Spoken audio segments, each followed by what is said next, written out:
प्रमुख आंदोलन घटनाएं और समझौते। दोस्तों काफ़ी इंपॉर्टेंट टॉपिक हो जाता है आपके किसी भी एग्जाम के लिए। यहाँ से हर एग्जाम में क्वेश्चन आपको 1 या 2 नंबर का मिलेंगे। तो जितने भी इंपॉर्टेंट क्वेश्चन बन सकते हैं आंदोलन घटनाएं समझौते से, सभी को दोस्तों हम लोग इस वीडियो में देखेंगे। तो वीडियो में आप लोग बने रहिएगा। चैनल पर नहीं तो चैनल को सब्सक्राइब करके बेल के आइकन बटन को प्रेस कर लीजिएगा, जिससे कि आने वाले वीडियो नोटिफिकेशन सबसे पहले आपको मिल सके। तो चलिए दोस्तों वीडियो को शुरू करते हैं। देखिए फर्स्ट क्वेश्चन, भारतीय राष्ट्रीय कांग्रेस की स्थापना कब हुई थी? तो आपका सही आंसर हो जाए बी, यानी 1885 में भारतीय राष्ट्रीय कांग्रेस की स्थापना हुई थी। याद रखिएगा। देखिए इंपॉर्टेंट समझते हैं इसके बारे में, जो एग्जाम के लिए आपके लिए इंपॉर्टेंट बन सकता है।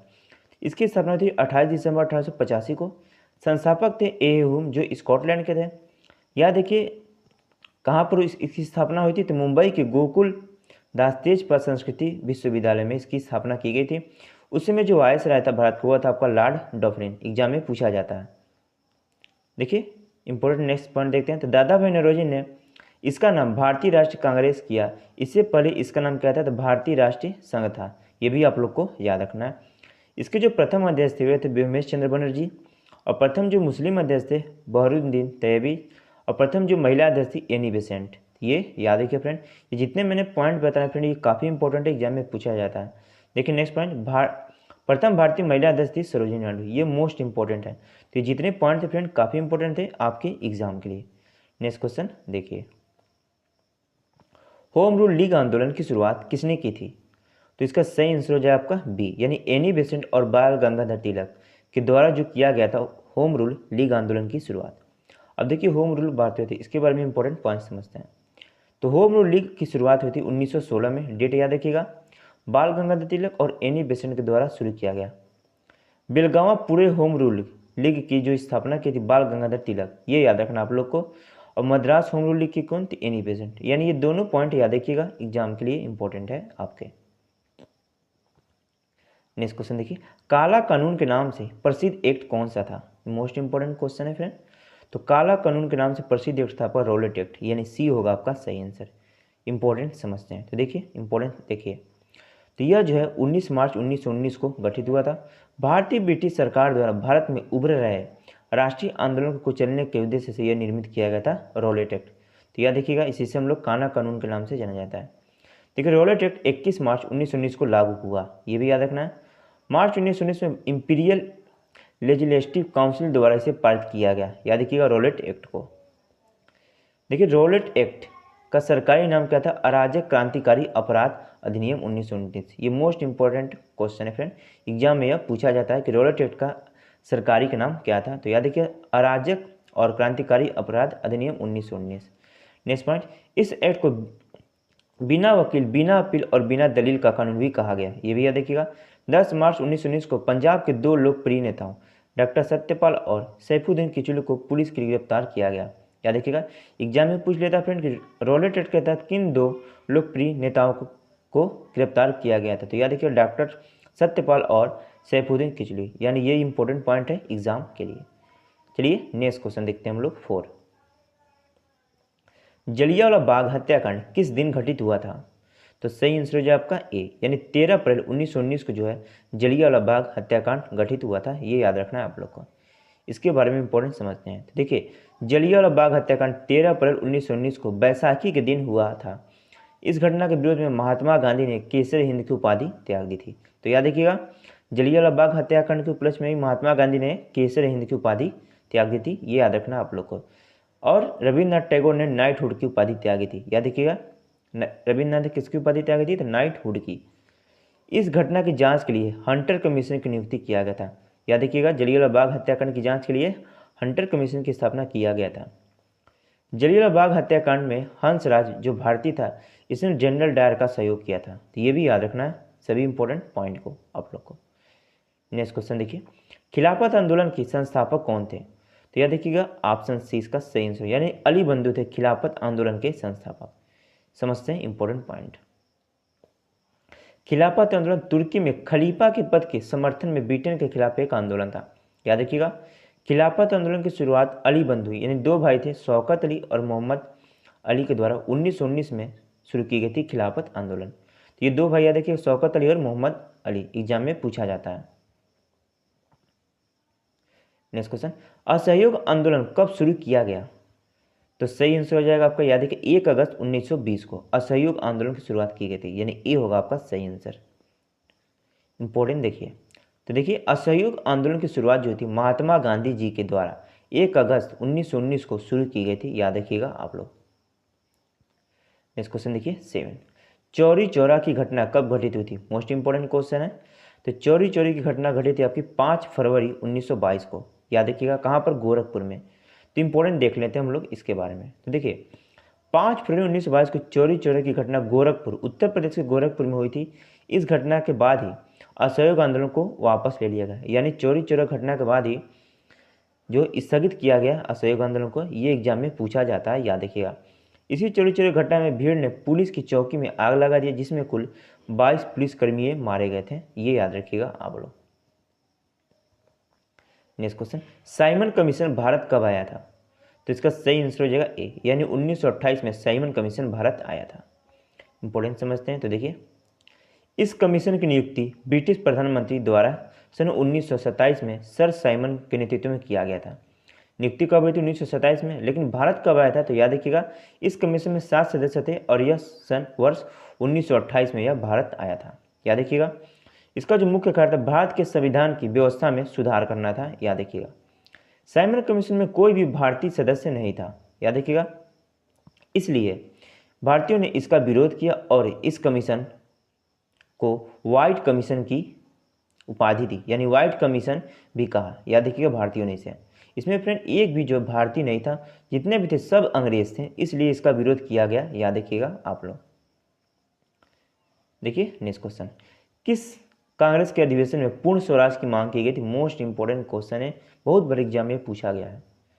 तो याद रखिए लाहौर अधिवेशन में जो है कांग्रेस अधिवेशन की, लाहौर अधिवेशन में फ्रेंड पूर्ण स्वराज की मांग की गई थी, ये याद रखना है, इंपॉर्टेंट समझते हैं। तो देखिए जो पूर्ण स्वराज का प्रस्ताव वर्ष 1929 में रखा गया था, डेट याद रखिएगा, भारतीय राष्ट्रीय कांग्रेस के लाहौर अधिवेशन में इसका रखा गया था। वर्ष 1919 के कांग्रेस के लाहौर अधिवेशन में पंडित जवाहरलाल नेहरू के अध्यक्षता में, याद रखिएगा आप लोग इसको भी। नेक्स्ट देखिए सविनय अवज्ञा आंदोलन कब शुरू किया गया था? तो इसका सही आंसर हो जाए, याद रखिएगा 12 मार्च 1920 को शुरू किया गया था सविनय अवज्ञा आंदोलन। तो याद रखिए कब किया गया था? सविनय अवज्ञा आंदोलन की जो शुरुआत होती है ये आपका कब हुआ था? तो 12 मार्च 1920 को, ये याद रखना है आप लोग को। यानी आपका जो होगा इसका सही आंसर क्या फ्रेंड? बी, 12 मार्च 1930 को शुरू किया गया था सविनय अवज्ञा आंदोलन, ये याद रखना है।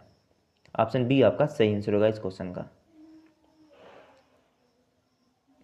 देखिए सविनय अवज्ञा आंदोलन महात्मा गांधी के नेतृत्व में 12 मार्च 1930 को शुरू किया गया था। नेक्स्ट, प्रथम गोलमेज सम्मेलन का आयोजन कहाँ पर किया गया था? तो आपका सही आंसर हो जाएगा ए, यानी लंदन में जो किया गया था प्रथम गोलमेज सम्मेलन का आयोजन। अब इसके बारे में हम इंपॉर्टेंट समझते हैं, जो एग्जाम के लिए आपके लिए काफ़ी इंपॉर्टेंट बन सकता है। तो देखिए अंग्रेजी सरकार द्वारा भारत के संवैधानिक सुधार पर चर्चा के लिए सन 1930 में और 1932 के बीच सम्मेलन की एक श्रृंखला के तहत 3 गोलमेज सम्मेलन किए गए, इसको हम लोग याद रखिएगा। देखिए जो भीमराव अंबेडकर जी थे, इन्होंने तीनों गोलमेज सम्मेलन में भाग लिया। एग्जाम में पूछा जाता है कि तीनों गोलमेज सम्मेलन में भाग लेने वाले कौन थे? तो भीमराव अंबेडकर जी थे। लेकिन दूसरा गोलमेज सम्मेलन में महिला के प्रतिनिधित्व के रूप में सरोजिनी नायडू ने भाग लिया था, याद रखिएगा। दूसरा गोलमेज सम्मेलन में किसने भाग लिया था? सरोजिनी नायडू ने, महिला के प्रतिनिधित्व में। और याद रखिए दूसरे गोलमेज सम्मेलन में महात्मा गांधी जी ने भी भाग लिया था। तो ये भी क्वेश्चन पूछा जाता है कि किस सम्मेलन में महात्मा गांधी जी ने भाग लिया था? तो दूसरा जो गोलमेज सम्मेलन था इसी में महात्मा गांधी जी ने भाग लिया था। अब देखिए जो गोलमेज सम्मेलन थे इनके हम लोग डेट याद देख लेते हैं। तो प्रथम गोलमेज सम्मेलन 12 नवंबर 1930 को, द्वितीय गोलमेज सम्मेलन 7 सितंबर 1931 को और तृतीय गोलमेज सम्मेलन 17 नवंबर 1932 को। और तीनों सम्मेलन दौरान इंग्लैंड के जो प्रधानमंत्री थे रैमजे मैकडोनाल्ड, ये भी याद रखना है कि आप लोग को इंपॉर्टेंट है ये एग्जाम के लिए। नेक्स्ट क्वेश्चन देखिए, गांधी इरविन समझौता कब हुआ था? यानी गांधी इरविन समझौता की बात हो रही है। तो याद देखिए 5 मार्च 1931 को हुआ था गांधी इरविन समझौता, यानी बी होगा आपका सही आंसर। इसके बारे में इंपॉर्टेंट समझते हैं। तो देखिए गांधी इरविन समझौता 5 मार्च 1931 को महात्मा गांधी और लॉर्ड इरविन के द्वारा एक राजनीतिक समझौता था। यानी किसके किसके बीच हुआ था? तो महात्मा गांधी और लॉर्ड इरविन के बीच, याद रखिएगा। गांधी इरविन समझौता हुआ था 5 मार्च 1931 को। डेट याद रखना है, एग्जाम में पूछा जाता है।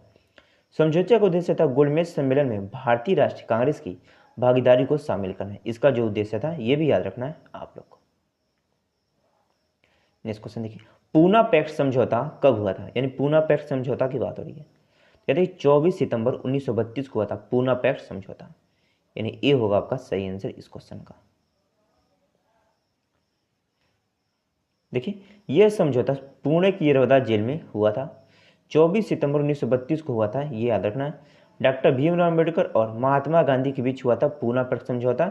डेट याद रखिएगा और ये किसके बीच हुआ था ये भी याद रखिएगा। तो डॉक्टर भीमराव अम्बेडकर और महात्मा गांधी के बीच हुआ था, एग्जाम में पूछा जाता है। देखिए समझौते में दलित वर्ग के लिए पृथक निर्वाचक मंडल त्याग दिया गया, लेकिन दलित वर्ग के लिए आरक्षित सीटों की संख्या प्रतिनिधित्व मंडलों में 71 से बढ़ाकर 148 और केंद्रीय विधायक की कुल सीटों की संख्या 18% कर दी गई थी। तो ये याद रखना है आप लोग को। नेक्स्ट क्वेश्चन, मोहम्मद अली जिन्ना ने पाकिस्तान की मांग कब किस वर्ष की गई थी, यानी मोहम्मद जिन्ना ने पाकिस्तान की मांग किस वर्ष की थी। तो याद देखिए 1940 में की गई थी, यानी आपका जो होगा सी होगा इस क्वेश्चन का सही आंसर। इंपॉर्टेंट देखिए, तो 1940 में मुस्लिम लीग की अधिवेशन लाहौर में हुआ था, याद रखिएगा। इसकी अध्यक्षता मोहम्मद अली जिन्ना ने के द्वारा की गई थी। मुस्लिम लीग की स्थापना 30 दिसंबर 1936 को ढाका में सलीम उल्लाह एवं आग खां के द्वारा किए गए थे, याद रखिएगा। इंपॉर्टेंट है, किसके द्वारा की गई थी मुस्लिम लीग की स्थापना, तो ढाका में सलीम उल्लाह और आग खां। कब की गई थी, 30 दिसंबर 1986 को। डेट याद रखिए, सॉरी फ्रेंड 1906 होगा यहाँ, इसको याद रखिएगा। 30 दिसंबर 1906 होगा, 1986 नहीं होगा, ये मिस्टेक हो गया है। देखिए मुस्लिम लीग की जो प्रथम अध्यक्ष थी आग खान थे, ये याद रखना है। ये डेट याद रखिएगा फ्रेंड, क्या होगा 30 दिसंबर 1906, 1986 1906 होगा। चलिए नेक्स्ट क्वेश्चन देखिए आप। भारत की संविधान सभा के किस तहत गठित की गई थी, यानी भारतीय संविधान सभा किसके तहत गठित की गई थी। तो याद देखिए कैबिनेट मिशन की योजना, यानी कैबिनेट मिशन जो योजना है इसके तहत भारतीय संविधान सभा की गठन किया गया था, ये याद रखना है।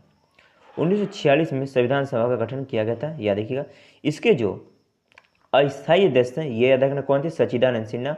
और स्थायी अध्यक्ष पूछे तो याद रखिए डॉक्टर भीम, सॉरी फ्रेंड, स्थायी अध्यक्ष पूछे तो डॉक्टर राजेंद्र प्रसाद। अस्थायी अध्यक्ष कौन थे, तो सच्चिदानंद सिन्हा। और प्रारूपी समिति के अध्यक्ष तो भीमराव अम्बेडकर थे। तो ये तीनों याद रखिएगा, एग्जाम में पूछा जाता है काफी बार।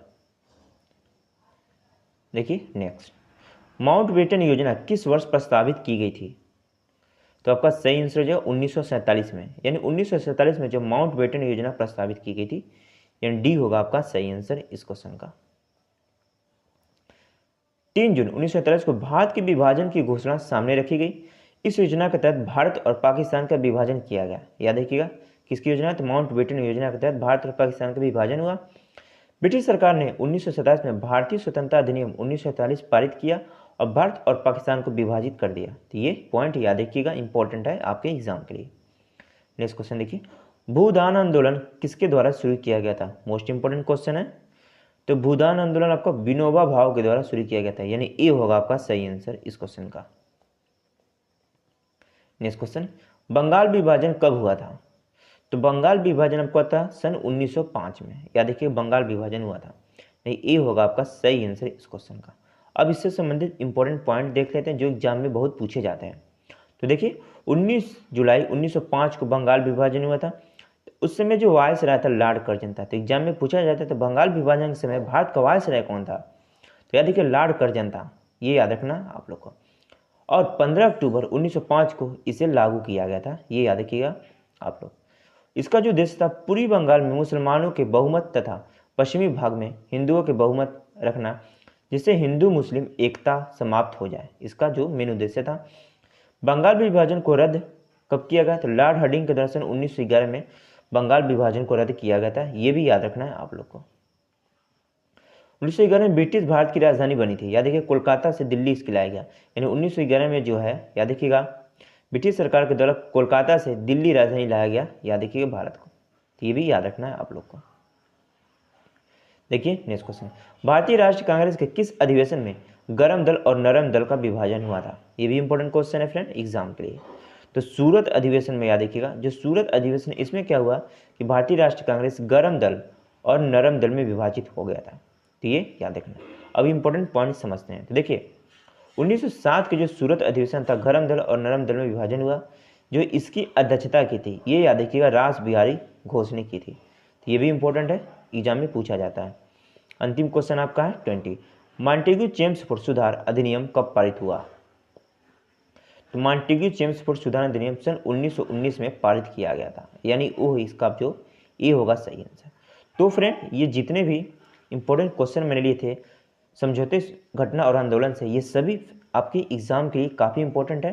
तो वीडियो पसंद आए तो लाइक करना, चैनल पर नहीं तो सब्सक्राइब कर लेना दोस्तों। अब बेल के आइकन बटन को प्रेस करके ऑल पे कर लेना, जिससे कि आने वाले हमारे नेक्स्ट वीडियो का नोटिफिकेशन सबसे पहले आपको मिल सके। और कमेंट में जरूर बताइएगा कि आपको किस टॉपिक पे नेक्स्ट वीडियो चाहिए। तो चलिए चलते हैं, धन्यवाद, वंदे मातरम।